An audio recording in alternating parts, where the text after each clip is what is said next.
I'm Alex, and I'm a union hotel worker, and I'm representing the Labor Education Project on AFL-CIO internationalism, international operations. And we're here for a panel on Venezuela and its relationship to the AFL-CIO, which is a history of subversion and counter-revolution. And our panelists today, we have Steve Ellner, historian and professor emeritus from the Universidad Oriente, Puerto, Cruz. James Jordan from Alliance for Global Justice, and Ricardo Ortiz, who is a labor researcher and Puerto Rican internationalist. And I don't have any special remarks prepared to introduce this whole panel. I was thinking myself, I was reflecting um, there was a little bit of controversy coming into this panel from we had some criticism, and I was thinking how extraordinary it was that Secretary of State Marco Rubio, who is one of the people who is alleging that Nicolas Maduro is the head of a drug trafficking cartel and has increased like a bounty on his head, described him as a fugitive from American justice, was unanimously confirmed in the Senate by a vote of 99-0. So every senator from the most conservative to Bernie Sanders um, is, in a way part of this drive to war that we're currently seeing with the most recently, like the Gerald Ford aircraft carrier being deployed in the Caribbean. And I'm really looking forward to hearing our analysts, our panelists, with their explain their views on the situation. So I'll go ahead and pass the mic to our first panelist, Steve Ellner. Okay, good. Thank you, Alex. Yeah, the point that you make about the fact that all the senators voted for Rubio's confirmation is really part of a larger story. And that is that the liberal establishment, and that is the Democratic Party and the so-called liberal media, I wouldn't call it really liberal, I'd call it centrist, has been very hostile to the government of Venezuela since the very outset, since Chavez first came to office, or at least the time of the coup attempt against Chavez in 2002. So we've got, over 20 years in which, for instance, the New York Times has taken a consistent position in opposition to the Chavista government. When I say Chavista, I'm referring to the followers of Hugo Chavez. That is, Chavez, who was president up until 2012, and Nicolas Maduro, who's been president ever since then. The liberal establishment has been, hostile. I remember when Trump gave his State of the Union speech in, I think it was 2020, January 2020, and the Democrats didn't applaud. Nancy Pelosi was up there in back of him, and she didn't applaud for anything that he said until he introduced Juan Guaido, who was there. And yeah, that was in 2020. And she stood up and started clapping just like everybody else. So the Democratic Party really doesn't have a better record than the Republican Party when it comes to Venezuela, at least. And one of the things that strikes me about the New York Times reporting is that when the New York Times refers to Trump's allegation of electoral fraud in the 2020 elections, they always say the false claim of Trump with regard to the false allegation. But when they refer to the Cartel de los Soles, which is the cartel which supposedly Maduro heads in Venezuela, and they know full well that it's just a fabrication. They know full well that there's no difference between what Trump says about the 2020 elections, which is a complete lie. I mean, it's not a half-truth. It's not a quarter of the truth. It's zero truth. And so they point that out in any reference to the allegations of Trump with regard to 2020. But when they talk about the allegations that Maduro is a drug trafficker, They don't say that. They don't, even though they know full well, because all the evidence, all of it, points in the direction of the fact that the Cartel de los Soles doesn't exist. It's a fabrication. It's a complete fabrication. And the fact that the analysts who are anti-Maduro, who have been anti-Maduro, going way back in time, they say the same thing. They admit that the Cartel de los Soles is nothing more than a term that's used for corruption in the government. In other words, it's not an organization. It's not a cartel that Maduro heads. It doesn't exist. It's just a term that is used to refer to corruption. That's what David Smiley says. David Smiley is a professor at Tulane University. He very often gets quoted in the press, and he's very anti-Maduro. He's supported sanctions against Maduro, but he says that. Jeff Ramsey, who is also a member of WOLA, Washington Office of Latin America, and they're centrists, and they have been saying the same thing all along. But he also says that the Cartel de los Soles doesn't exist. Phil Gunson, who's also an avid critic of Maduro, he lives in Venezuela, and he always gets quoted in the media. He says the same thing. Fulton Armstrong, who has spent his whole adult life up until a couple of years ago working for intelligence. He's now a professor at American University in Washington, D.C. And he stated in an interview with him that he doesn't know of any person in the community, in the intelligence community. He doesn't know anybody in the intelligence community, and he knows them all. He doesn't know anybody who believes that the Cartel de los Soles exists, with the exception of people who are currently in the intelligence community and working for the government. But outside of that, the ex-members of the intelligence community, there isn't one, according to him, that supports the claim that the Cartel de los Soles exists. Trump has fabricated that in order to justify military action in the Caribbean. He's using that in order to invoke the legislation that would allow him to not have to go to Congress in order to engage in acts of war. And he's used that same emergency argument. He's invoked the same, legislation in order to justify his actions against immigration, with regard to tariffs, with regard to everything. That's his standard rationale for doing what he's doing. But everything indicates at this point that there's going to be some kind of military action on Venezuelan soil. The New York Times reported recently, based on interviews with people on the inside, people in the Trump administration. And they indicate that there are three possible scenarios that the Trump administration is deciding between. And one of them is to bomb military targets in Venezuela. Another is boots on the ground. And another is the seizure of the oil fields in Venezuela in order to starve the Maduro government into surrender, into maybe fleeing the country. That's what their hope is. And that's important because oil, a lot of people say that oil is what it's all about, that the United States wants to get its hands on the oil, and it's nothing else. Of course, it's not only oil. Venezuela is very rich in other minerals as well, like gold, diamonds, bauxite, coltan, which is key for the production of electronic chips and that kind of thing in the electronics industry.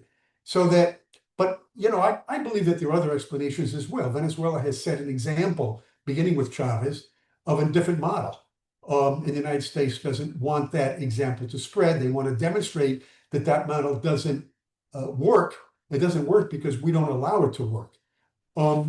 But nevertheless, Trump is particularly interested in the oil. I mean, he talks a lot about that.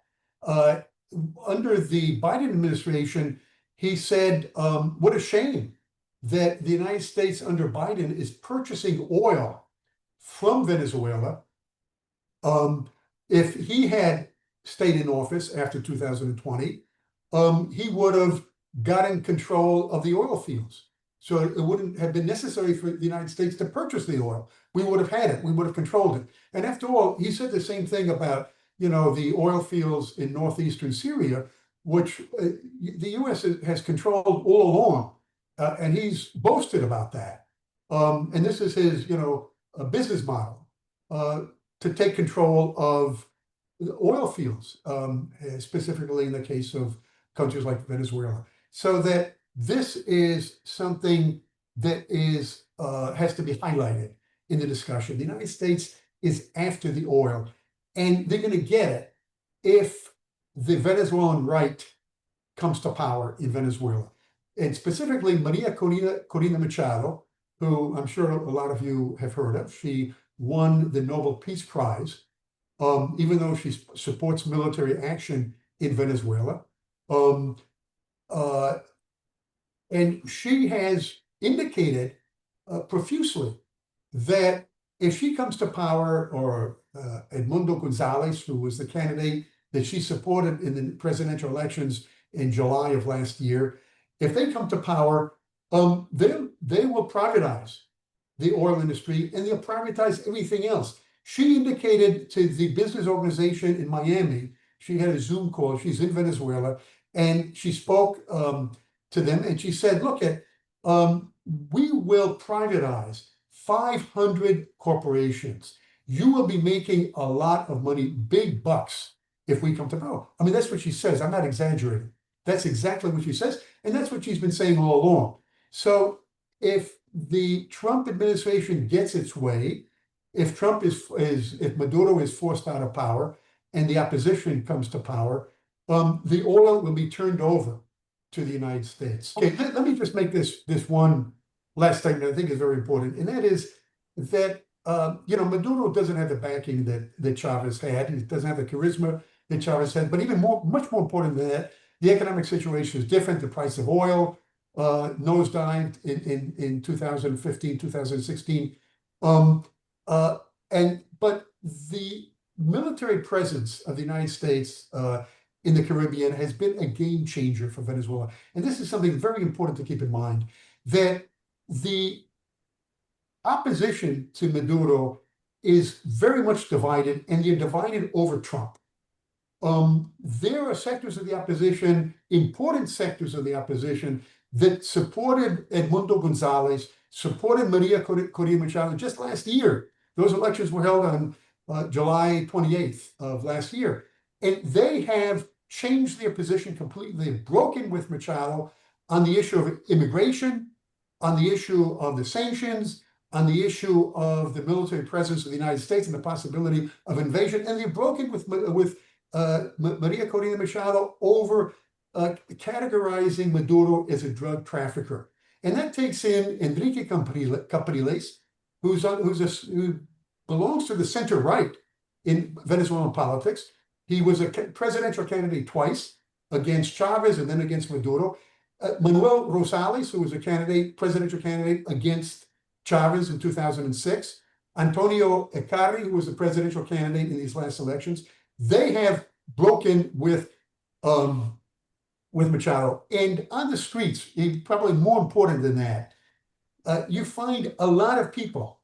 I hear about a lot of cases of opposition people who are enrolling in the militia that Maduro has set up in order to face a possible U.S. invasion. And so you have not only Maduro people, you have not only Chavistas, but you have the whole country. And Maduro has called for a united front to face U.S. aggression. That's extremely important because it means that any kind of military action is going to result in a lot of resistance in Venezuela, and it's going to be it's not going to be a pushover as the invasion of Panama was in 1989 and the invasion of Grenada prior to that. Thank you, Steve. I also remember the invasion of Ukraine when Russia thought they could be greeted as liberators and expect the loyalty of the Russian-speaking Ukrainian population when nothing like that happened. I'll pass the mic now to James Jordan from Alliance for Global Justice. James, if you're ready. Of all, I want to thank y'all for having me tonight. I'm a little intimidated. I think that Steve definitely knows far more than I do about the situation on the ground and everything in Venezuela. And there's people, when it comes to talking about labor solidarity, I learned from people like Kim Sipes, who is a real expert about on labor solidarity and on the Solidarity Center in Venezuela and other places. But I'll give it my best. I want to say that, yeah, we'll just see how it goes. I don't have a formal presentation. I wrote up some notes and have some information, but I want to say that I've really been spending my time the last few weeks working on this. I'm putting it in the chat, but there's a call for a week of actions. No war on Venezuela, no troops in our streets, week of actions from November 15th until November 23rd. And yeah, please go there, endorse the call, see if there's something happening in your area. And if there's not, maybe you can organize something. So more than anything that I want to say tonight, I just want to call attention to this and to say that we need to be doing everything we can to resist this war. The war that already exists, the hybrid war. I want to talk specifically about the AFL-CIO and the Solidarity Center. I think a lot of people on here are really already familiar with the basics. I'll try to review some things, but I really want to talk about right now with the Solidarity Center, what's going on. And just to review, the Solidarity Center claims to be kind of the voice of labor international solidarity from the US and of the AFL-CIO. It's actually 95% funded by the United States government, and doesn't matter what administration's in there. Traditionally it's 95. Well, it's in history. I don't know what it is now. It's having a hard time getting funding, but it's traditionally 95% funded by the U.S. government, and it's one of the four core institutes of the National Endowment for Democracy, along with the International Republican Institute, the National Democratic Institutes, and the Centers for International Private Enterprise, which is associated with the Chambers of Commerce. But the Solidarity and the NED are having a hard time right now. On the front page of the Solidarity Center website, you're going to see that they're looking for looking for contributions. And at the very top, they're talking about how on April 15th, along with some other groups, they filed a lawsuit challenging the U.S. Department of Labor's unlawful termination of congressionally authorized international labor rights programs. The Solidarity Center is now dependent on the U.S. government for its funding, is now suing to keep it that way. Necessity itself is calling and demanding that the AFL-CIO and all U.S. labor international solidarity should be in the hands of and expressions of the will of workers, yet still the Solidarity Center, like a child entering the first stages of weaning, is crying for more government milk. Even now, as the entire government is taking steps that descend into fascism, the Solidarity still finds it hard to imagine that life that is not breathed into its lungs that there is no life that is not breathed into its lungs from the Greystone, except that has breathed into its lungs from the gray stone walls of Capitol Hill. Since 2005, labor has grown and there is a new openness to left voices. Why do I say 2005?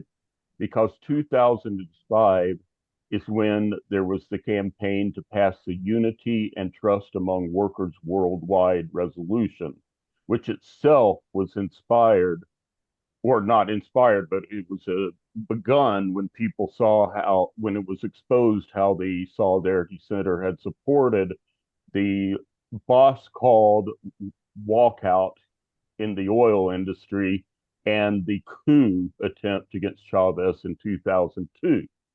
And that resolution called for opening the books of the Solidarity Center, past, present, future, and of weaning the Solidarity Center off government funding and putting it in the hands of actual labor so that would truly represent labor. So since 2005, labor has grown and there's a new openness to left voices. This should be an opportunity.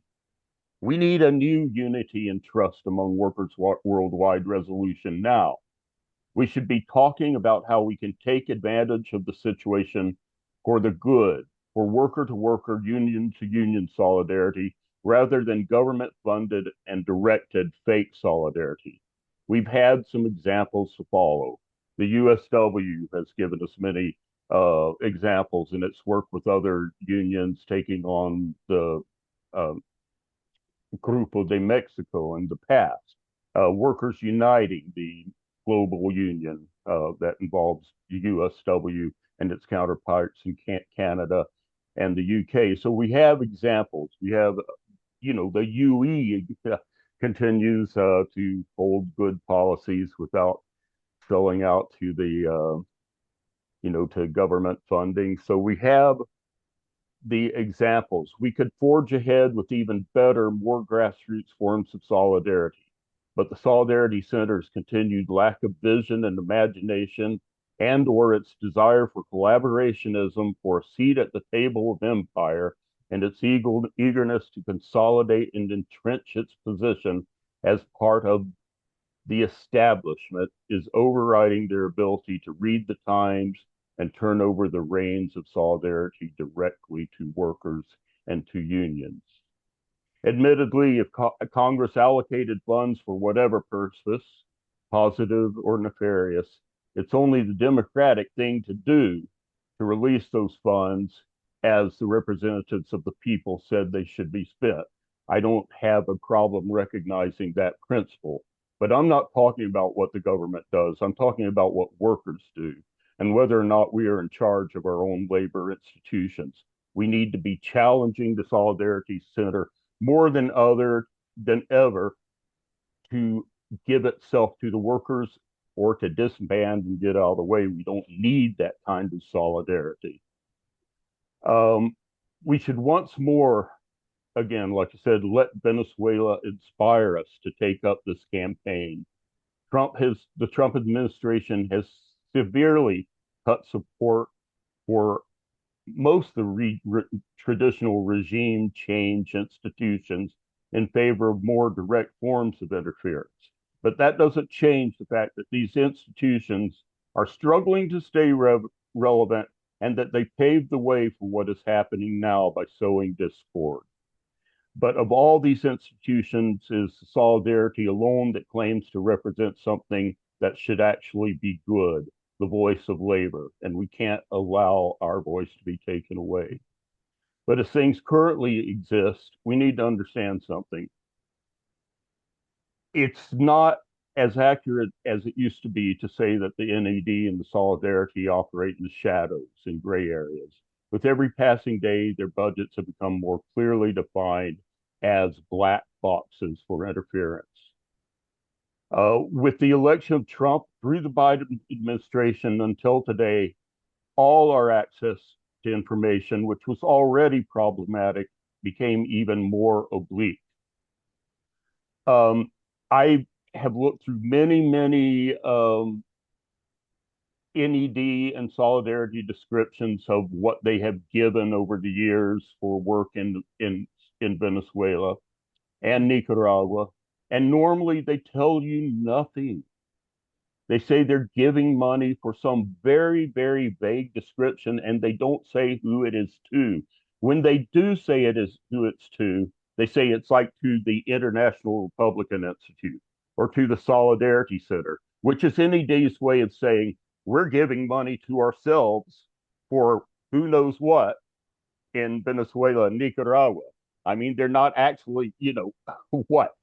In 2020, I found one grant that specified who it was going to for work in Venezuela that went to Clovet v. Ticini, or People in Need, which is a right-wing Czech organization that has received funding in the past from the NED to work against socialist government of Cuba.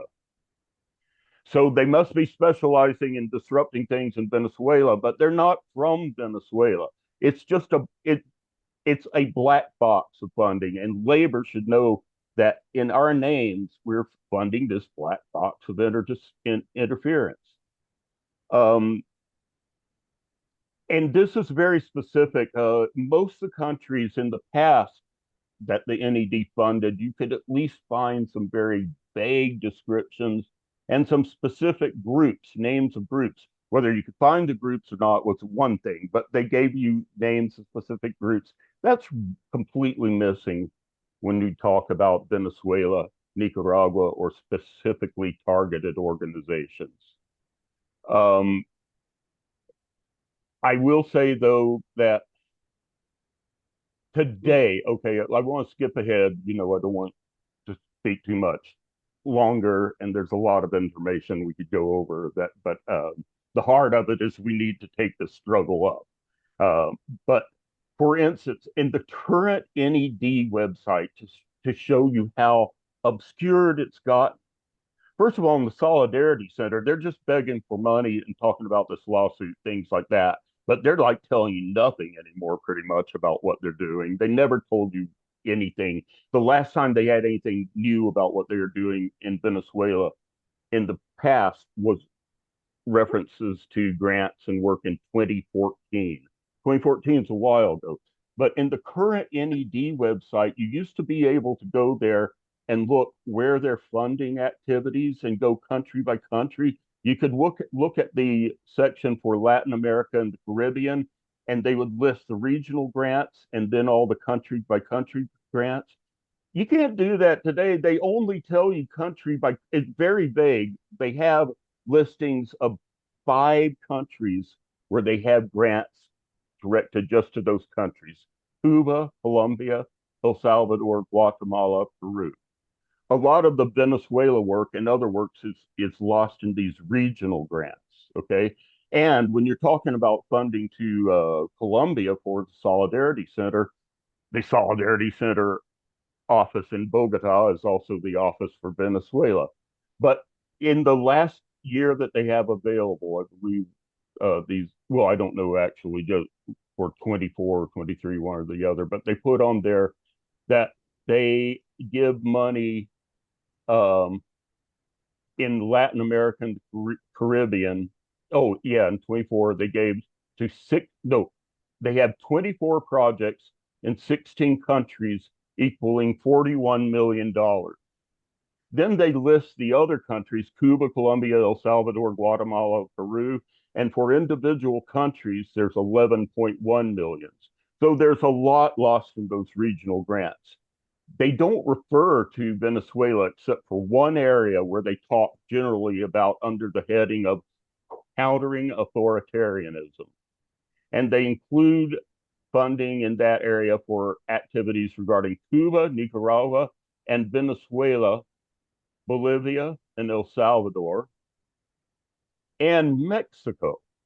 I mean, that kind of like jumped out at me because what everyone thinks about Mexico, Claudia Sheinbaum, she's just about the most popular, center-left leader I know of in the Americas right now, or popular leader. So I mean, whatever. I don't think she comes across as an authoritarian. We have just been, for the years we have available, up until the Trump administration came in and decided to take another tack, pursuing like a war in the Caribbean directly. But year after year after year, we see increases in funding for activities in Venezuela, not only in the NDD, but specifically in the Solidarity Center. And once again, that's all going into a black box. And I have figures here that I could go through that I think begin, general figures that begin like 2019 and come up to like 23, 24. But I'm not going to go into them because we should hear from our other speaker. I'd like to hear, Steve has more to say. I'm definitely want to hear what others have to say. But I just want to say, yeah, I mean, boy, there's a lot of stuff. There's recent stuff too, but it all boils down to this. We do not have international solidarity in our hands as workers unless we take that. We will not stop a war in Venezuela unless we take action. So I would just say that right now is a good time to campaign for a different kind of internationalism when it comes to U.S. labor. Right now is a time to expose the sins of the past that have been done in our name, because this is a critical time that could lead to a transformation if we demand it. And with regards to Venezuela, we need to do everything we can to stop this war, because it's not only about Venezuela. We see the electoral interference of Trump in Argentina. We see the elections coming up in Colombia, Brazil, Peru, the United States in 2026. We see the occupation of our own streets. We see so many evidence that the threat against Venezuela is a threat against the Venezuela or the Latin America, is the threat of a war of the Americas to extend fascism. And we need to stand up that, and we need our labor representatives to stand up to that. Thank you. Thank you, James, for the insight into with all these black boxes of funding that are not under the control of the workers. Somebody might call it the Cartel de los Yankees. I'll pass the mic now I to like that.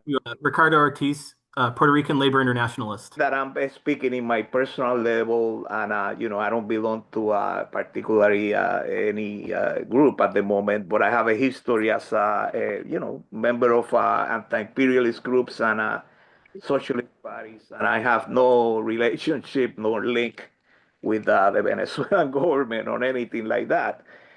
With that being said, let's go into the facts, and our thesis. Let's put some historical context.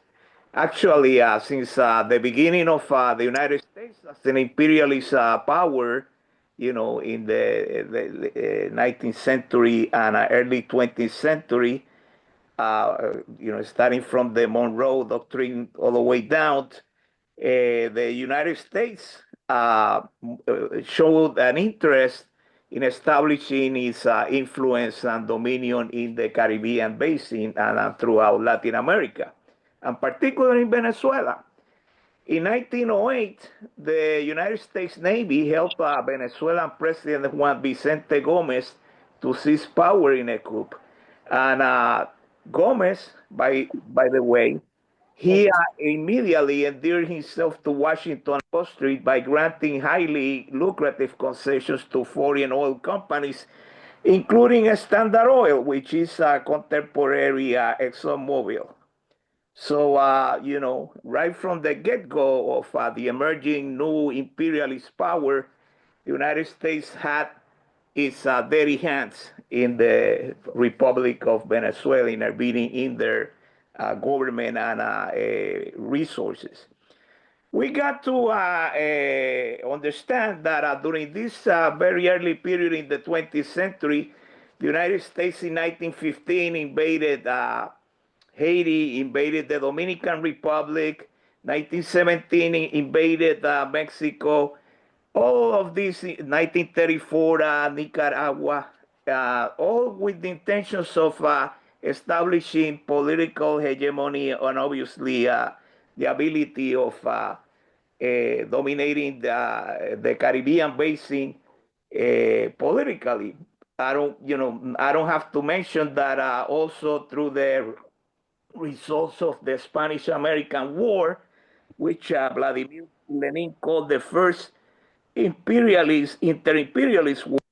The U.S. obtained Cuba and Puerto Rico, the Philippines and one in the Pacific. So so we got to make these historical connections to start understanding the beginnings of Yankee imperialism intentions in the Caribbean basins. During the period of the decade of 1948 to 1958, the United States backed one of the ruthless dictatorships in the Americas. It was in Venezuela.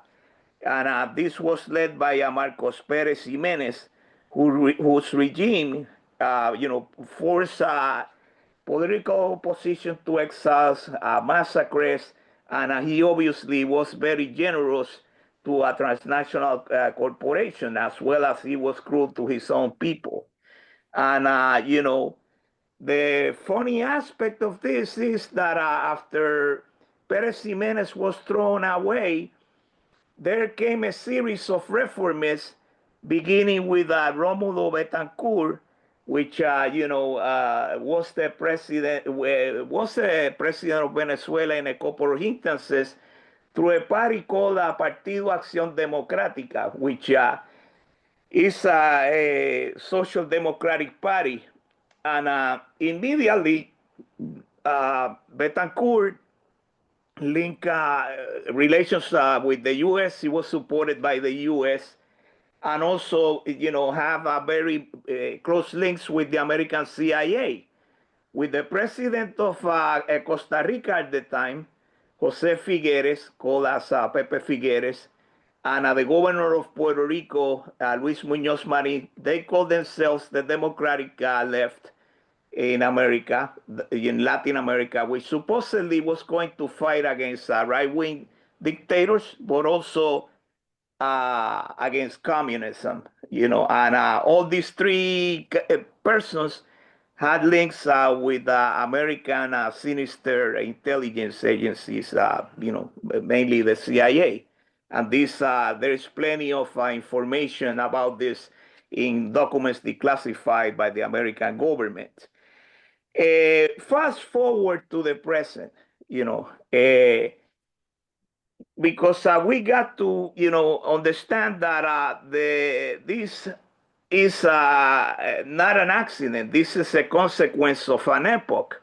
We're living an epoch of economic crisis, of American decline, American empire decline versus its competitors.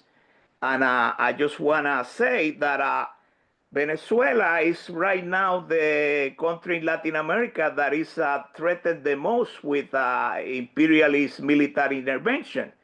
But it's not only Venezuela which the Americans are trying to reestablish or reassert hegemony.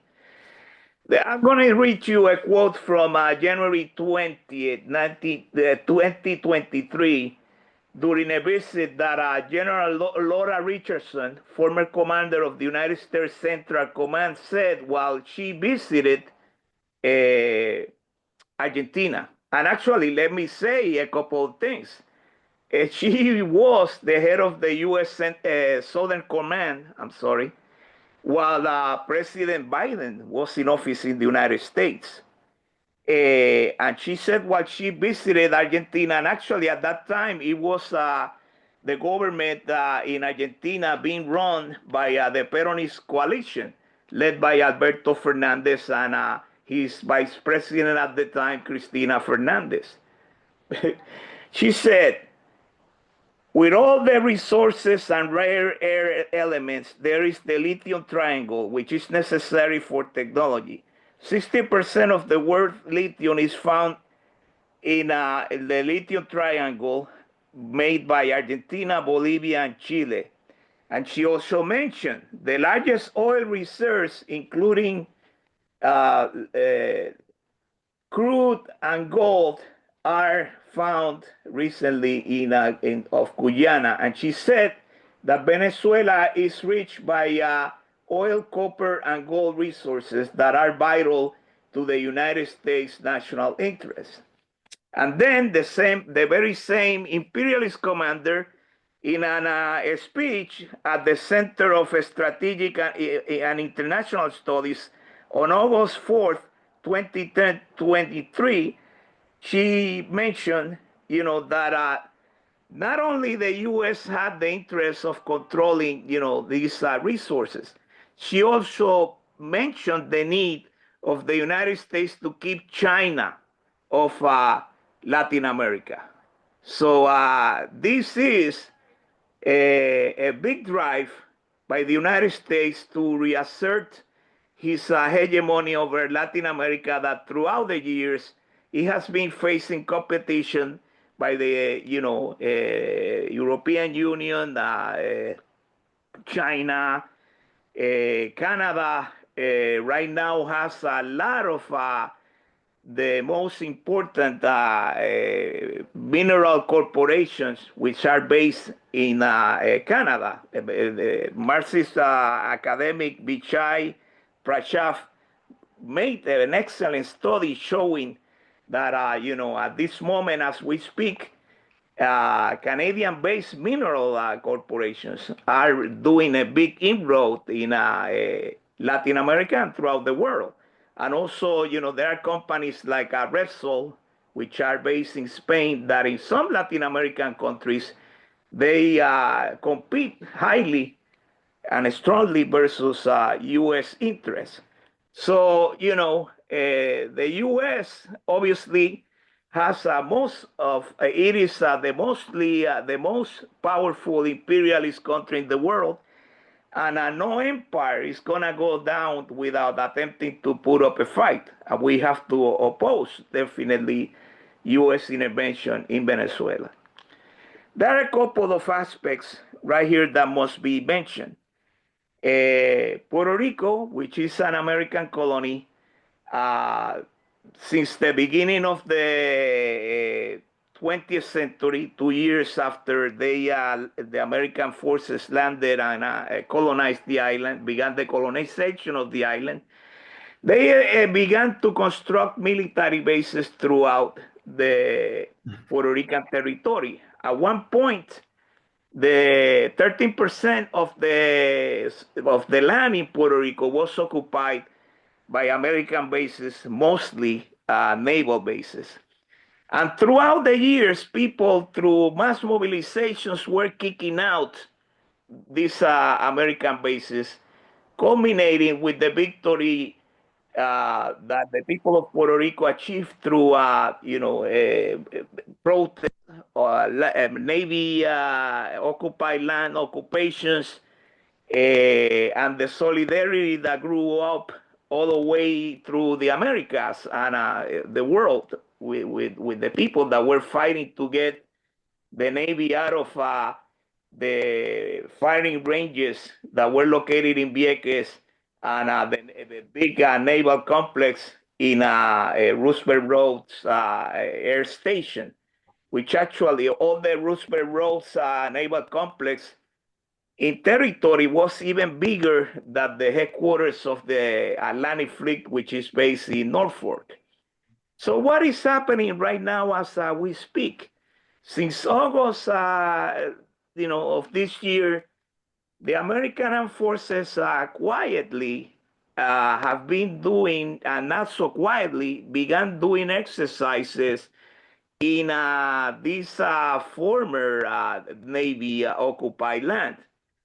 People in Puerto Rico were awakened, surprisingly, to find in a small town called Arroyo in the eastern part of the island by a training of American Marines landing in this town that doesn't even have an airport, doesn't even have a port. And all of a sudden, these people in this little town are awakened by American Marines landing.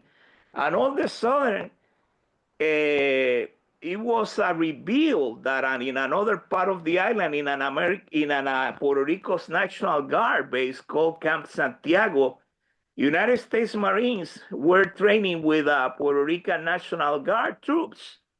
And if that was not enough, in Muñiz Air Base, which is an Air National Guard base in San Juan, which actually the U.S. was even thinking about closing that National Guard installation, 10 F-35 fighter bombers landed, and people photographed it. And surprisingly, in the town of Guayama, I mean, Guayama is a little town like it would be Point Reyes right here in California. People saw, approaching the USS Iowa, a troop carrier and a naval, huge vessel. And all this, if this is not enough, people were frightened when they, a few weeks after all these maneuvers, something that looked like a missile went across the island. And, the press went and asked the Pentagon and the Navy and, the American government what was happening. And, the Navy confirmed that it was a test of a Trident missile that went across the island of Puerto Rico. But this has not happened without being opposed. Every Saturday in Puerto Rico, unfortunately, in the U.S., there's not much coverage of this, but people have been protesting, by the Puerto Rican independence movement and other civil society organizations. In each of these installations, and every time that they discover that the U.S. Armed Forces are doing training, they are doing pickets organized by Madres contra la Guerra, the Puerto Rican left, the Movimiento Socialista de los Trabajadores, Democracia Socialista, and other organizations. And, we have to oppose the use of the Puerto Rican territory, an American colony, for belligerent purposes. We have to raise the call of U.S. out of Puerto Rico, close the military bases, and we should oppose also the intervention of Venezuela. We might have our differences and our coincidences with the Venezuelan government. I mean, the Communist Party of Venezuela has differences with the Maduro government. Many other organizations in the left, they do disagree with Maduro. We can disagree whether the character of the regime is. But what we cannot disagree is in opposing American intervention. And we have to demand that our labor organizations mobilize against the war and against intervention. Definitely, in my personal opinion, the U.S. that recently just moved the largest aircraft carrier of the American Navy, the USS Gerald Ford, it was transferred from the Mediterranean all the way to the Caribbean to join a huge naval task force that is already in place. There are American Air Force F-35 planes, which are formidable fighter bomber that can even carry nuclear weapons. And a task force of U.S. Marines, and it has been also discovered that U.S. Air Force combat control groups have been doing maneuvers in the Virgin Islands. So all these have the indication that the Americans, are planning to do at least some airstrikes against Venezuela. And, I don't think if the American imperialists do intervene military in Venezuela, the Latin American working class will remain silent. I think that throughout the Americas will be protests against the intervention.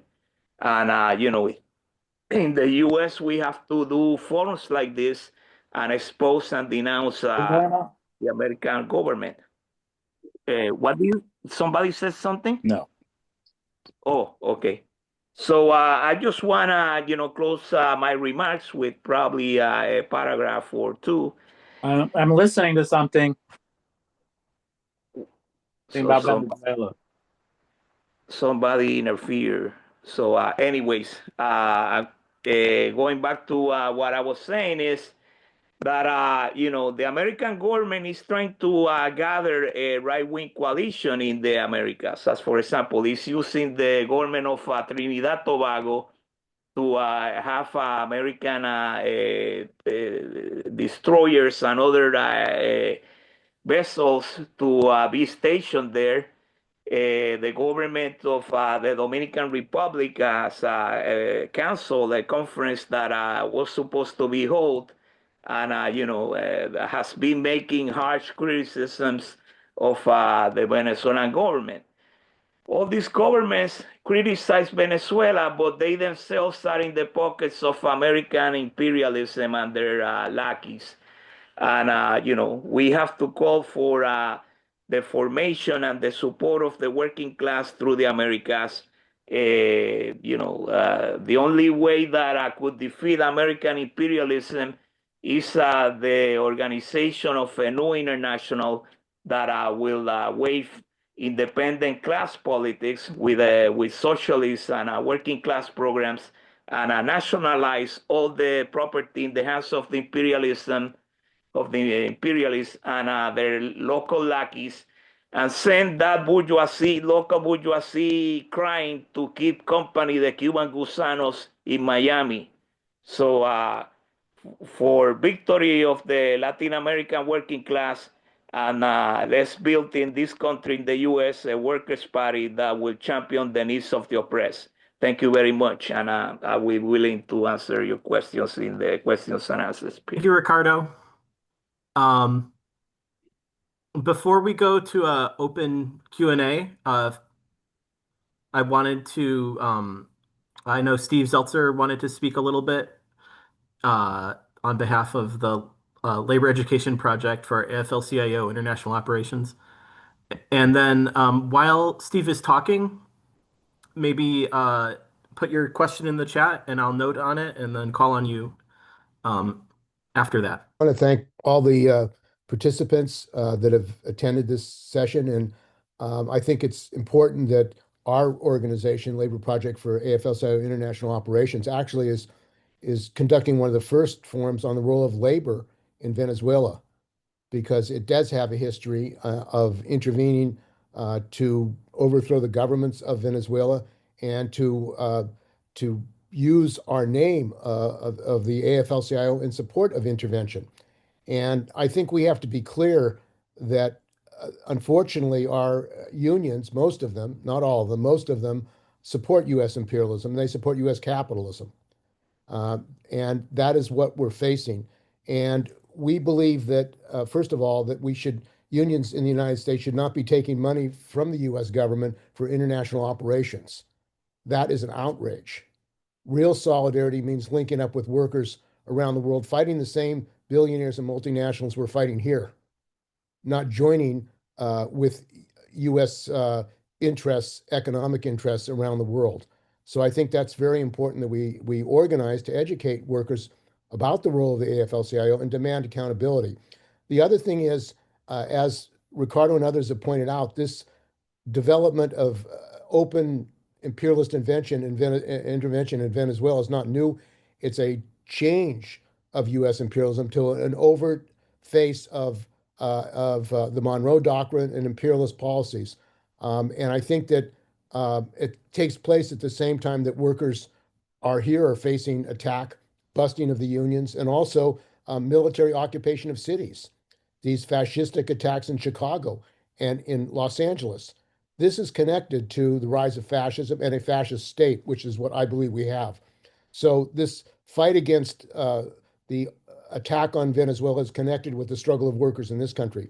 So we believe that there has to be an open debate and discussion in the labor movement about what's going on. And we have a draft resolution which we can send out to all the participants to take to union locals. Most workers, as everyone is aware, are unaware of the AFL-CIO history of international operations and the fact that the Solidarity Center has received over $1 billion of US funding. $1 billion. Think about that, brothers and sisters. $1 billion is spent by the US government on international operations. The budget before it was cut by Trump was almost as large as the entire AFL-CIO budget, the money they were getting for international operations with district offices in 26 countries. So I think we have to rally workers in this country. We have to support a united front campaign in the labor movement against the war on Venezuela, and we have to, fight in the unions to take a stand against this intervention. And I think it's a crime because they're going to be killing thousands and thousands of people. They're going to be destroying important parts of Venezuela, the ports, and the others. And there's some who think that the United States should supposedly bring democracy to other countries. Well, we have a long history about that. And as Ricardo said, we were supposed to be doing that, supposedly doing that in Philippines and in Puerto Rico and other countries and Guam. That was not bringing democracy. That was basically bringing U.S. economic imperial interests. And that's what American workers have to reject. I wanted to call on Carol first with the question, I think, for Ricardo about whether and how labor organizations in Puerto Rico are opposing the U.S. intervention. Well, that was pretty much my questions, and I figured Ricardo would probably know. So, Ricardo, if you read my question, what are the labor unions? Where are they? What do they stand for in Puerto Rico? Are they part of the demonstrations? Are they trying to hold back the demonstrations? What are they doing specifically? Actually, there is you are a professor, and this one is gonna come close to your heart. La Asociación Puertorriqueña de Profesores Universitarios, which means the Association of Puerto Rican Professors Labor Union, they have declared themselves in a resolution that they are an anti-fascist organization. Plus being a union, and also they are supporting these demonstrations, and a couple of other local trade unions. But it's curious and also contradictory and funny because in Puerto Rico there is a AFL-CIO group. And those ones, they don't say anything about it because, obviously they get their orders from the US. So when you talked about trade unions in Puerto Rico, there are three types. One, a group of independent unions, social democratic unions, and also the despised and hated AFL-CIO, group of trade unions which received their marching orders for their from their bosses in the U.S. So people in the teachers federations, the professors organization or union, and other electrical workers and others, they have stated that they oppose a war against Venezuela. And Ricardo, I saw in the chat, Carol is asking, are any of the unions organizing for a general strike in Puerto Rico? No, not at this time. But you gotta also understand that whenever has been war in Puerto Rico, opposition to the involvement of Puerto Rican troops in the American army increases. And during the Vietnam War, according to a lot of literature, Puerto Rico had one of the most per capita resistance by young people in the draft age to war. And also, there were cases like United States versus Feliciano Grafals that to the opposition to the Vietnam War made the judge, federal judge Iran Cancio, sentence Mr. Feliciano Grafals to 1 hour in prison in his judge chambers. So, if they do go into Venezuela, I guarantee you that those National Guardsmen that are training with the Marines, etc., there will be opposition within and also within the youth down there. Thank you, Ricardo. I saw Joe had one or two questions to ask that maybe we can go to Joe and then see which one of our speakers want to answer. Yeah, well, following up on the last question, I just wonder, what do people know about the position that unions have taken in other countries in the Caribbean or bordering on the Caribbean, like especially in Mexico or Colombia, where the governments have spoken out quite strongly against the actions the U.S. Government has taken up till now. And the second thing I put in was that I would hope that we would be able to devote a substantial portion of the discussion time to a concrete discussion of how we can best build a movement against this incipient war and invasion in the labor movement and also outside it. But given the political context in the United States, which is so different than when U.S. invasion was threatened in El Salvador or Nicaragua or other times in the past, I think we need to discuss, concretely how to build the broadest united front against a war. I think it's possible, but it's not going to happen overnight. Alex, I can speak to Joe's question a little bit. Go ahead, Kim. Okay, thanks. Joe, I think one of the things that we've been trying to do within LAPIO is that we've been trying to educate and draw attention to this within the labor movement. Part of the thing that we've put on a number of webinars, for example, we've tried to get people involved. I'm delighted to see you here as well as others. But I think part of the thing is we need those of us who are activists in the labor movement to be aware of this work and to start pulling in together. And I would suggest working with us because while we don't have a magic answer, we do have a number of webinars and things like this that have not been picked up within the labor movement, and I think they should be. And that's all on our website, which is https://AFL-CIO AFL-CIO International. So AFL-CIO's INT.education. Or else you can just put in LAPIO, LEPAIO, and in Google, and it'll take you right there. But we need to get people to start looking at that and trying to come and have some discussion and stuff like that. It's a slow slog, as you know, but I think we've been trying to do this, and we need other activists to get involved in that. So I'll stop there, but I think it's a good question. Thanks very much for asking it. I want to pass the mic to Amira on their question on the role of union staff. Yeah, I was just asking, as a union staffer, I work for OPEIU, Office of Professional Employees International Union, as a union rep.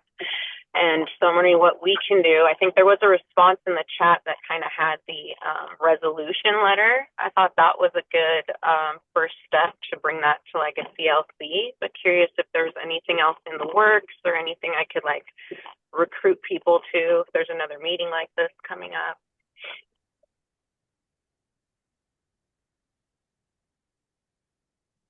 James, I see your hand is still up. Do you want to answer this?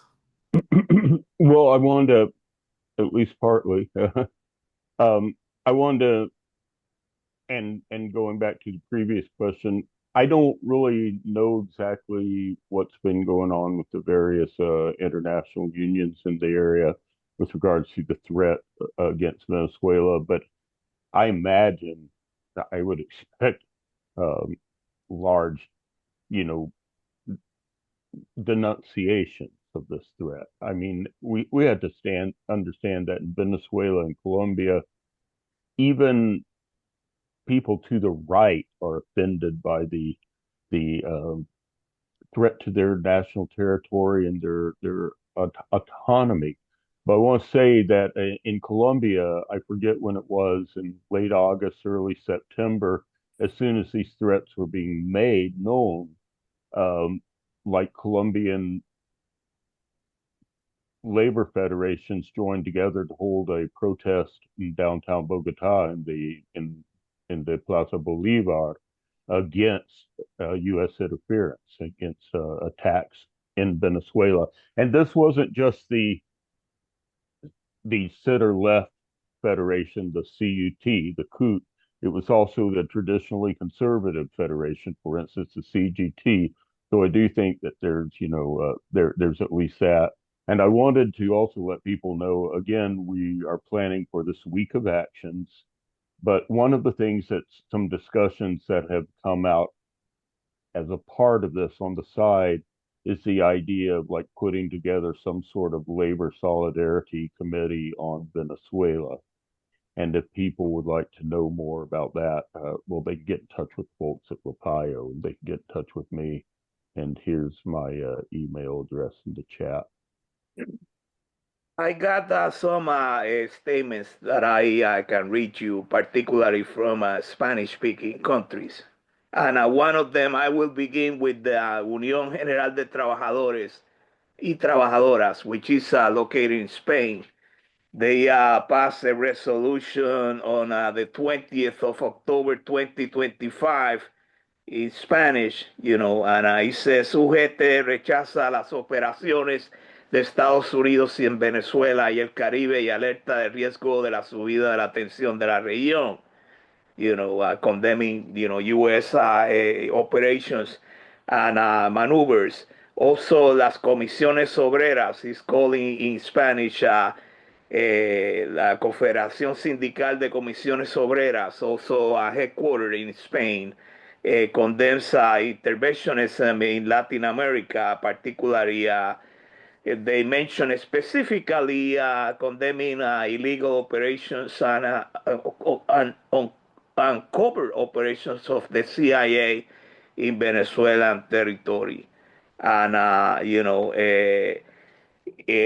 some other, let me see, what else? Some trade unions within Venezuela itself. And, I will need more time to research, but certainly, there are trade unions internationally that are already expressing their opposition to U.S. intervention. And, particularly those two based in Spain are more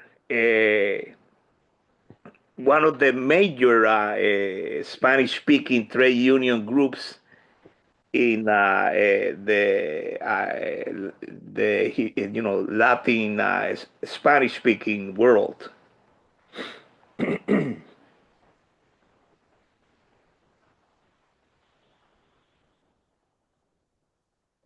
Thank you for the information. Thank you, You're Ricardo. welcome. Yeah, let's just go to Elizabeth.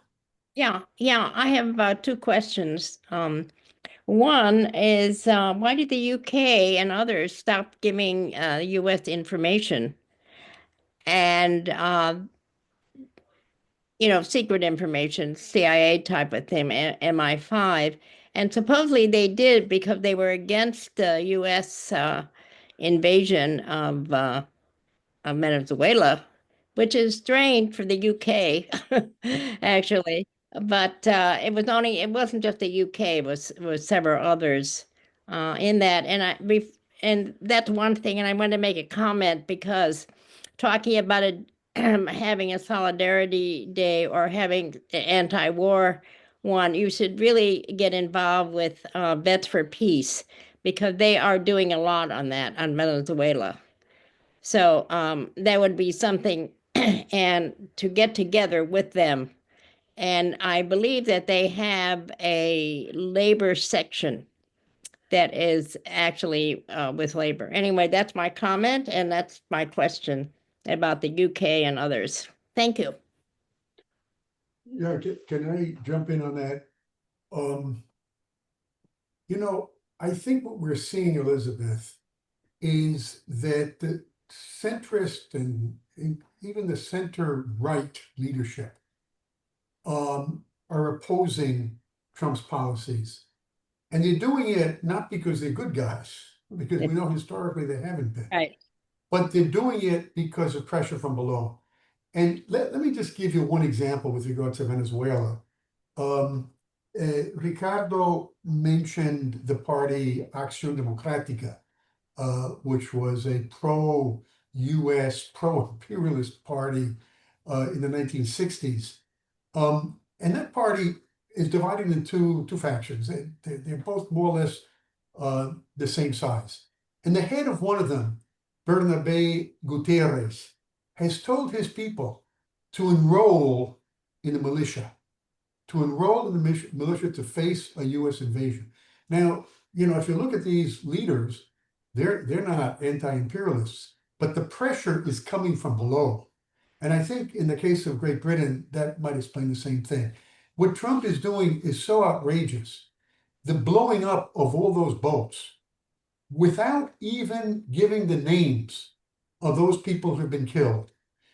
The government alleges that they have information that they know full well that these men are involved in drug trafficking and that they're tied to the Tren de Aragua, they're tied to the Cartel de los Soles, they're tied to Maduro. And yet, if that was the case, they would be the first interested in capturing these people, taking them to the United States and forcing a confession out of them. That's what they do. But obviously, they don't have information. The only crime that these men have committed is that they have been on the same route that the narcos use. That's why they were hunted down and blown up. And so I think that, the sentiment in Europe, what Trump is doing is so outrageous that this is putting pressure on leaders who really are centrists and even on the right side of the political spectrum, as I mentioned in my main presentation. You have a guy like Capriles. He's pro-neoliberal. He's right-wing. He supported the coup against Chavez in 2002, et cetera, et cetera, et cetera. And the other guy is Rosales, who's in the same boat. But they're coming out in opposition to Trump's policy on immigration, Trump's policy in the Caribbean, the sanctions, so that it's a result of the pressure. And one of the things that Capriles and one of his top leaders, who I know here locally, he's practically a next door neighbor of mine, and I won't mention his name, but he's one of the top leaders of the Capriles camp. And he told me that his people go to Miami and they can't oppose the sanctions. They'll get shouted out of, Miami. But if those same leaders go to Venezuela, it's just the opposite. If they speak in favor of the sanctions, they'll have all of their people down on them. So that there's a real divide there between the people who are in Venezuela and suffering the consequences, and leaders who are in Miami and Spain, in the case of Leopoldo Lopez, that take the opposite position. But I think really to answer your question, it's just that the pressure is so great, And what Trump is doing is so outrageous that these leaders are forced to take these positions. Thank you. I just want to say a couple things. Number one is imperialist country, they don't always agree all the time in policy. As for example, when the U.S. invaded Grenada, they go incredibly, but you can find it out. There has been even books written about it. Some of the funds for the airport that had been constructed in Grenada came with British funds. So the government of Margaret Thatcher, which was one of the closest U.S. allies during the Cold War, expressed disagreement, about the invasion because, obviously it did affected British interests in the Caribbean. So, not always 100%, imperialist interests coincide. And I want to say a couple of things about what, it was said, prior to this intervention of mine. Even though that these local capitalists, say what they say, and encourage what they encourage, they are not to be trusted. The ADECOS, which are called, the Partido Acción Democrática, are known lackeys of Yankee imperialism. So, during the 70s, actually, at one point, Carlos Andrés Pérez, who became the president of the Republic of Venezuela, and actually had a lot of blood on his hands when he repressed, the uprising that took place, in the late 80s, the Caracazo. He supported independence for Puerto Rico, but because of his own, bourgeois interests. But obviously, at the same time, he collaborated with Yankee imperialist interests. He became the number one enemy of the Bolivarian process. And it's it's no way that we can trust these local capitalist positions, whatever the hell they say. Only workers can, do the right opposition to the American imperialism and the local elites allied with the imperialists. I was going to make a couple of comments. I mean, I think there is going to be when the bombing starts of Venezuela, there are going to be protests in the United States, and I think that particularly, and we have to look at the political social crisis in the United States.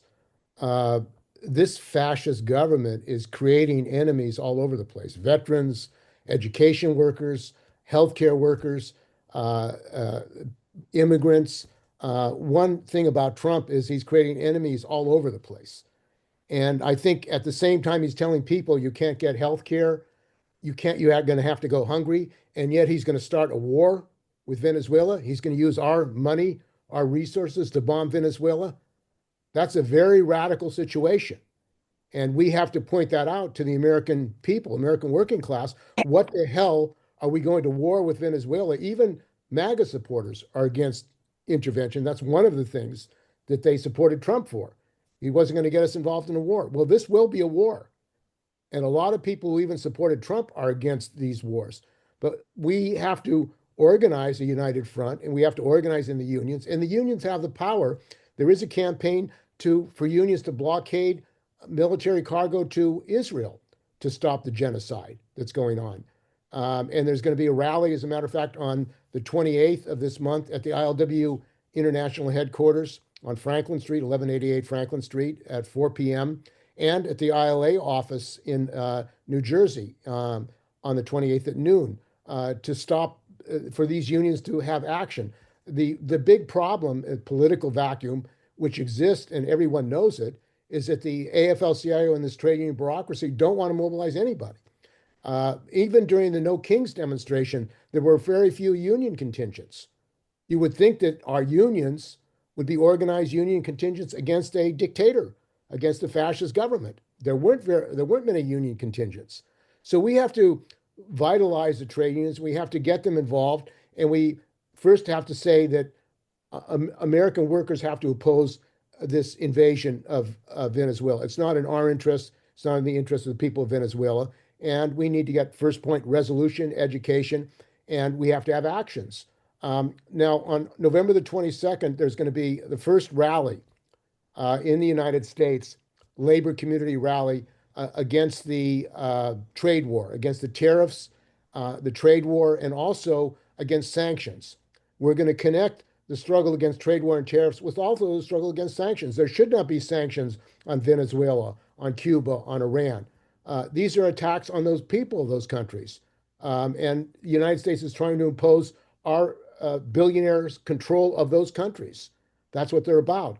So we're going to tie this fight against the trade war and tariffs with also a fight against sanctions on these countries and make the connection. We have to do that. So that's going to be at noon on the 22nd at the Port of Oakland. And there are going to be union people there from the Teamsters and some other unions, ILWU. And it'll be the first rally against the sanctions and the trade war. And this trade war is hurting rather, American workers drastically. The trade war with Brazil, the prices of things. I mean, people are being hurt. Terrorist industry. People don't want to come to the United States anymore, this trade war, and attacks on Canada, Mexico, and other countries. So there's a growing anger in this country.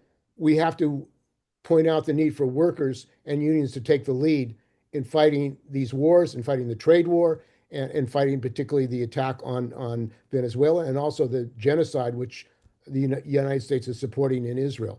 We have to make those connections. And most workers, as everyone knows here, are completely unaware of the role of the AFL-CIO. That's why LAPIO was formed. We have to educate workers that our unions should be organizing action against the genocide in Gaza. They should be organizing action against any war in Venezuela. And I think that actually this could backfire on Trump, this war. Even the generals, even the head of the command, Southern Command, was removed, a black officer, because the military itself understands that getting a war with Venezuela is going to be different, very different than Panama. That the Venezuelan people have power, they have organization, and they will fight back. And it's not going to be a simple overturn of the government. It's going to be costly. But as we all know, the people of Venezuela, the working class, the poor people, they're going to be, and the masses of Venezuela are going to be drastically affected by all this U.S. military weapons that go there. They're going to kill thousands of people. People are going to starve to death. Massive starvation in Venezuela is likely with this blockade. And we actually have a virtual blockade. When they're shooting any ships that go out, any boats that go out, that is like a blockade of a country. That's an act of war. And this is what we've got going against the people of Venezuela. B.A. Abad, you've had your hand up. Yeah, thank you. I just had a quick question though. If this was to take place or this war, because we know we're a lot closer to it than ever. How soon does anyone think it'll happen? Will it happen probably before this year is out, or is it going to happen into the new year? I know we're close, but how close? Because it looks like already I've heard about how there were some bombs dropped in a couple of boats not too long ago. But it looks like that this regime in the White House is really trying to push this issue and go to war because, war is big business. So is there anybody have any thoughts or their perspective or their opinion on how soon this war may take place if it were to happen? I can perhaps attempt to answer that. I think that the warriors in Washington, the people who support war, know full well that if they're going to act, they have to act quickly. Because, there are now at this moment 15,000 troops. There were 5,000 troops on these boats in the Caribbean. There were 5,000 troops in Puerto Rico, and now the aircraft carrier, the USS Gerald Ford, just arrived today. This is breaking news. And that's another 5,000. So you're talking about 15,000 troops. and it's costly. And not only is it costly, there's going to be growing resistance to that. And so it seems to me that, I mean, these people in Washington are bad people, but they're not dumb. They know full well that if they're going to act, they're going to have to act right away. And Trump said just recently that Maduro is going to be removed. That's what he said. It seemed like he was quite sure of that. And so I think that is a forewarning that something's going to happen. And if something happens, it's going to be sooner than later. If they're trying to move him out of office, do you think it's going to be a possible coup? How they try to do with Chavez about 20 years ago? I don't think so, because, you know, in order to understand that, Venezuela is different from the rest of Latin America. The military in Venezuela has never been a preserve of the upper classes like it is in, you know, Colombia, in Chile, especially those two countries, but throughout Latin America. Venezuela is always a mechanism of the lower classes, or at least the lower middle class, to rise up, socially speaking. And so there's this social element of the military. You know, Chavez came from the military, and he established this, what he called a civic military alliance, which has been very effective. I mean, it worked when the coup took place in 2002. The people came down from the hills, the poor people, and they surrounded the barracks in Maracay, which is a military city, because they knew that Chavez had a lot of supporters within the military. That's exactly what reversed things. That's exactly how Chavez returned to power in 48 hours, because of military support for Chavez. So, I mean, Trump attempted to do the same thing in his first government. He openly, Mike Pompeo, openly called on the military to overthrow the government. And that didn't happen. There was a coup that was staged.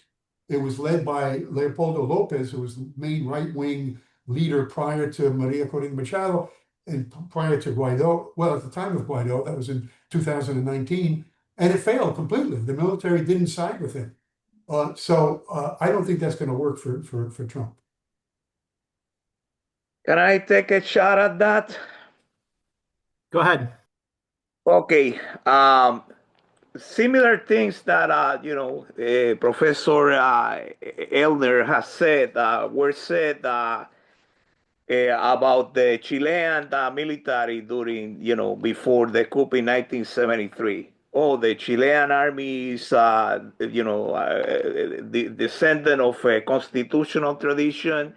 They never will do a coup. Well, it did happen. Actually, it's a sad history because, and a sad story because Pinochet had been named, to his charge by, tragically, President Salvador Allende himself. There's a couple of things that must be said about, these statements. Number one is, I've been, after the Vietnam War, leftists in the United States, particularly in the first Gulf War in 91, people were saying, oh, they will never go into a prolonged land war because, the Vietnam experience. And guess what? They went into Iraq. Iraq number two, if they go for a prolonged time, there will be a big campaign of guerrilla warfare, etc. Guess what? Yankee imperialism went and, stayed there for a long time. Didn't achieve their objectives, but they did go into Iraq twice. What about Afghanistan? Many military experts in the left, they were saying that, they will never go into Afghanistan. Look at what happened to the Soviet army in Afghanistan. Guess what? The crazy imperialists, because they had interest in oil, etc., after, they supported previously the Taliban versus the left populist government of Afghanistan, supported by the Soviet Union. Yankee imperialists and its allies went into Afghanistan. They suffered a defeat. They didn't accomplish their purposes. The Taliban is in power, but they went for a couple of decades over there. There's a couple of things right here. Number one is, anybody that has, a knowledge about military strategy and tactics, or has even read, a manual of military science, contemporary have to know a couple of things. You can, intervene in a country like imperialist chief Trump has said, trying to provoke an internal conflict. And, particularly, he openly said and ordered the CIA to do operations within Venezuela. That's number one. He's trying to provoke Venezuela, or invent a situation, by doing flights of B-52s that they have done over Venezuela airspace, bringing American vessels close to the coast of Venezuela to provoke, something. Or even if the Venezuelans do not initiate an attack, they can themselves provoke one or create one, like the Maine in 1898. Those are things that the American imperialists do. And number three, let's not forget that Venezuela has not transitioned from a market economy entirely. I mean, even the Center of the Studies of the Americas by the Cuban government says that Venezuela is not, separate from the market economy in the world, which means Venezuela is, even with the reforms that were installed by the Bolivarian Revolution, it is a capitalist country. And there is a lot of foreign capitalist enterprises. And you don't believe me, look at the Lloyd Bank's FDY study on Venezuela. More than 150 multinational corporations, as we speak, are doing business within Venezuela. So, these multinational corporations have money to buy. They could provoke instability, and that's what they are looking for. We obviously oppose all intents of, the United States to overthrow the Venezuelan government or attack the Venezuelan government, but they, could do it. And one thing that we cannot forget, it is that, the U.S., before even sending Marines or airborne troops into Venezuela, would do a vicious air campaign to try to knock down air defenses. They can launch, and they would launch, cruise missiles from the fleet.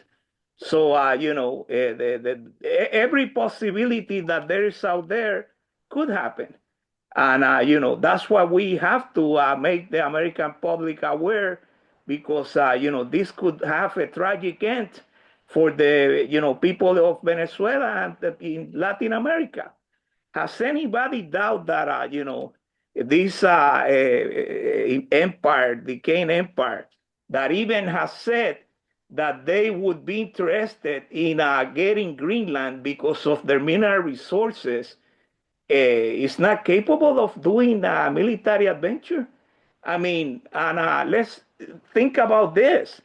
The Democratic Party, which has not been attacked too hard in this talk, doesn't say anything about it. They practically go along with it because it's an establishment, that needs these resources for military intervention, for making the military industrial complex to work. And actually, I'm going to mention this, and I'm going to, finish my statement. We have not attacked the Democrats enough in this talk. Actually, in 2015, Obama declared Venezuela an extraordinary threat to national security. And I want to refer everybody to the executive order that the Obama government made on March 09, 2015. You can look it online. It's called Executive Order Blocking Property and Suspending Entry or Certain Persons Contributing to the Situation of Venezuela. And by, the President Obama right here intensifies the blockade and declares Venezuela an extraordinary threat to supposedly American national security. So, capitalism is crazy, it's irrational, and we got to oppose it by all means necessary. Thank you.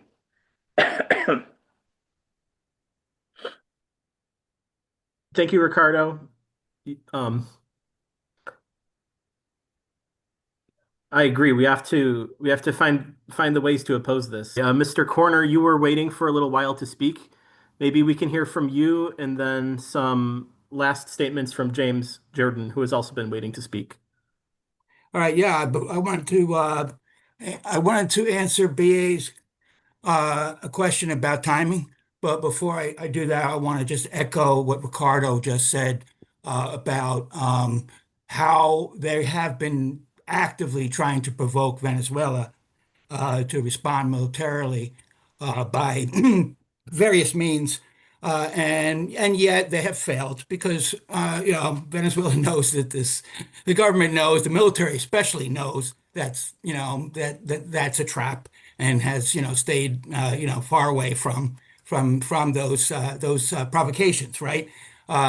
Also,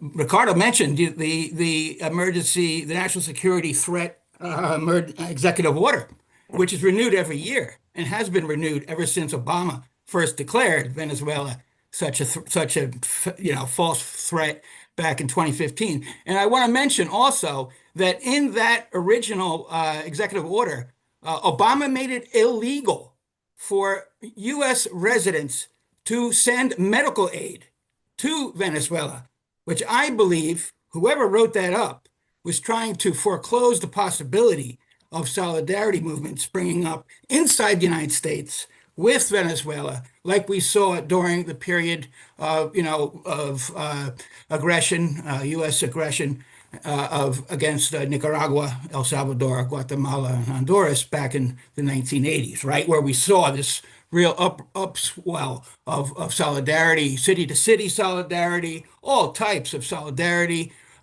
sanctuary solidarity with the people of Central America from here, which was so widespread that the FBI was breaking into and actually trying to trap through various means, breaking into offices of different Central America organizations, CISPIS, you name it, and even tried to trap this nun in Dallas, claiming that she had a pistol. She was in a religious group in solidarity with the people in El Salvador being repressed down there. So so that order by Obama, really, whoever wrote that up, because it wasn't him, but was certainly someone who was thinking about how do we separate, any solidarity between workers and people here in the United States with our colleagues and friends and fellow workers in Central America.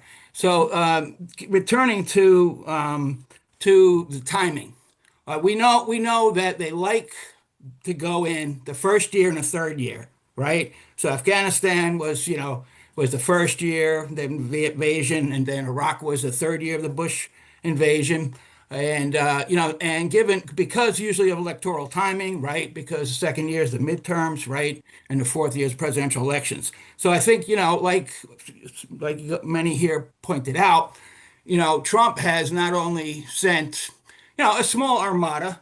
If you look at the deployment of the U.S. Navy, I mean, it's relatively small comparatively, but as just learned, the largest aircraft carrier in the world has been sent to the Caribbean, and also one of the top guided missile cruisers now is en route or is there now, and also an amphibious transport ship that may be able to carry personnel such as special forces, Green Berets, SEALs, etc., if they were planning on that option of some type of, like we saw, like was the plan with Operation Gideon, otherwise known as the Bay of Piglets, when they attempted to kidnap Maduro.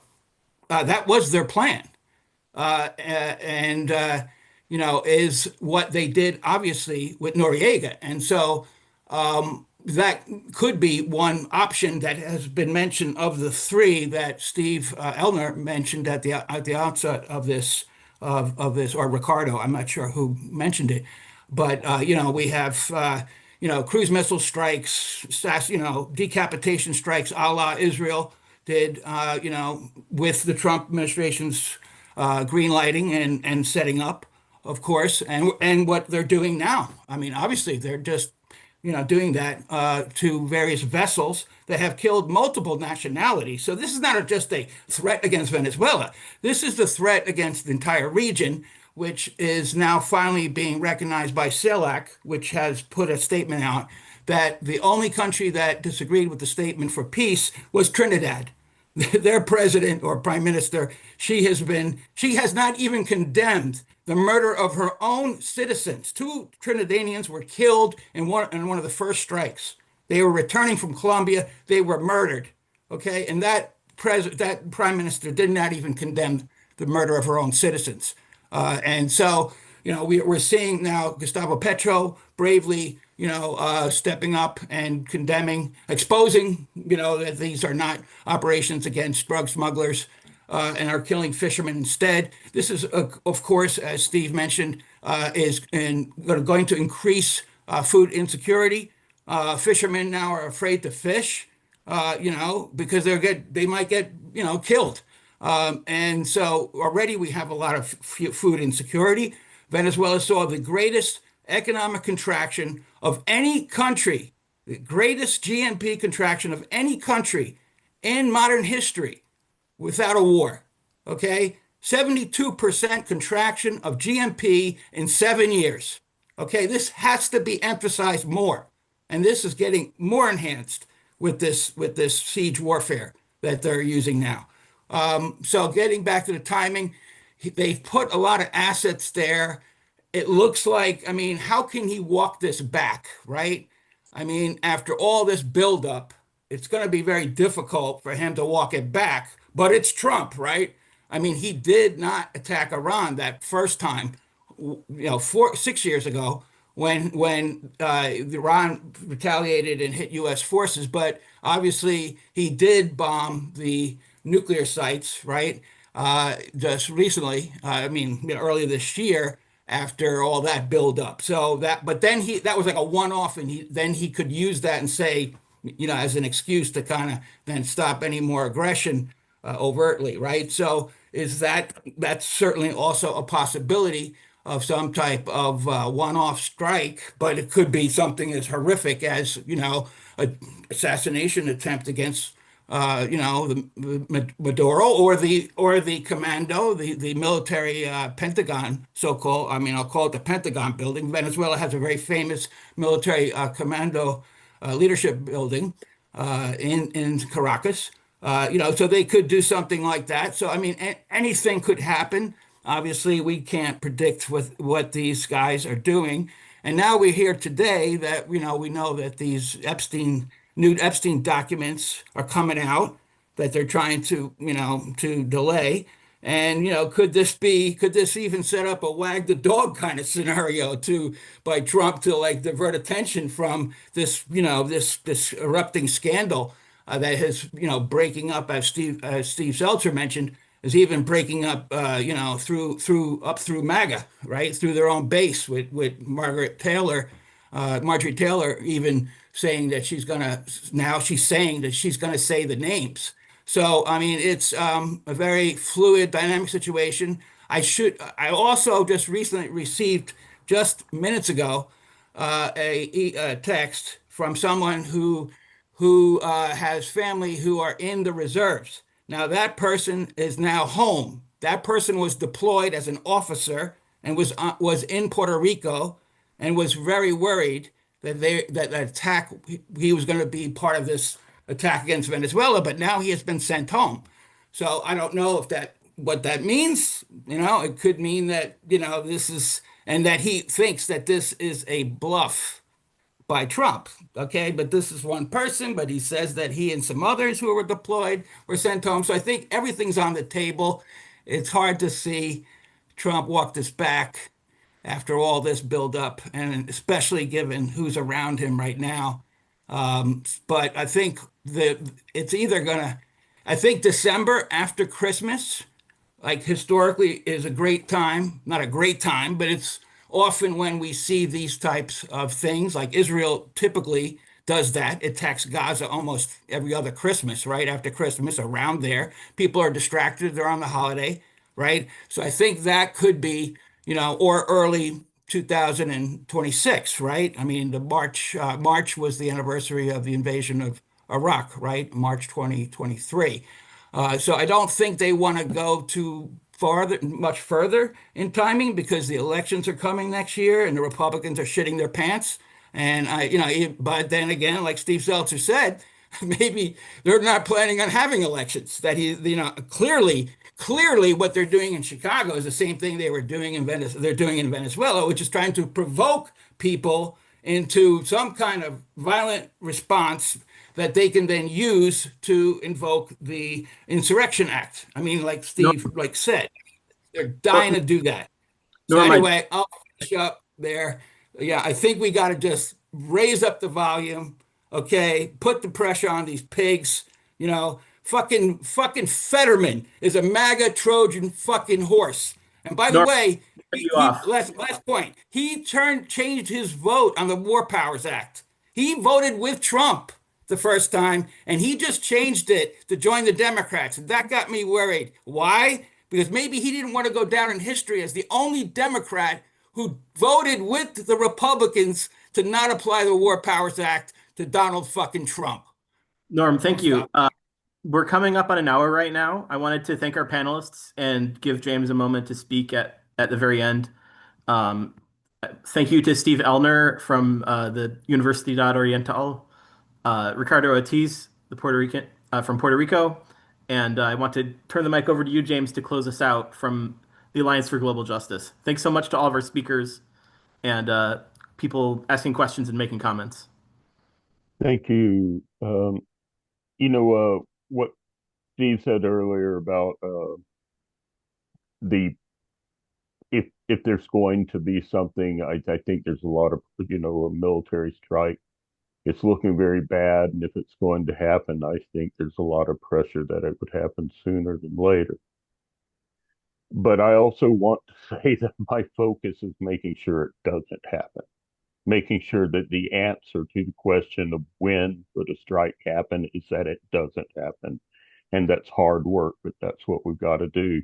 But I also want to say something else. And when you're talking, Norm, for instance, about the assaults on the solidarity movement, boy, did we see that happen with regard to the struggle against the genocide in Gaza coming after the solidarity movement in the United States. And I've seen several times that, we've been affected by that in the Alliance for Global Justice. And I've seen several times that before major military strikes with regards to Israel and Palestine, that's been preceded by some sorts of attacks on international solidarity groups.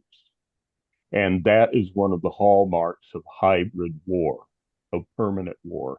And that is already happening. Hybrid war, permanent war is already happening. And that war is not just about Venezuela. Venezuela is where the rubber's hitting the road right now. It's the point that we all need to rally around to stop a war against Venezuela. But this hybrid war is bigger than Venezuela, and it's bigger than Latin America. It's about subsuming the roles of civil society and civil government into the military. It's about the privatization of fascism, privatization of government, which is fascism. But the war that we are fighting to stop, we're trying to stop a war with Venezuela. But we need to be talking about the war of the Americas. The attacks, the tariffs on Brazil it's literally interference in electoral politics and trying to push things to the right. The bailout of and the threats made to the voters in Argentina, elections coming up in Brazil, Colombia, Peru, and the United States that are so important. The capitulation of Ecuador, Paraguay, other organizations to the empire. This is a war of all the Americas, from Greenland to Tierra del Fuego, a hybrid war that we need to stop. And it is not just a war of the Americas, it is a hybrid war to extend fascism and subvert democracy. And so my only other thing is, when will the war start? Let's keep it from starting. It's a hard job, but let's do that. And let's recognize that, let's make the tie, because we've got to make the tie that the threat to Venezuela is the same thing as the threat to Chicago and Portland. It's so united. So let's not just stop the war on Venezuela. Let's end this hybrid war. Let's start a people's peace process, a workers' peace process to end these wars.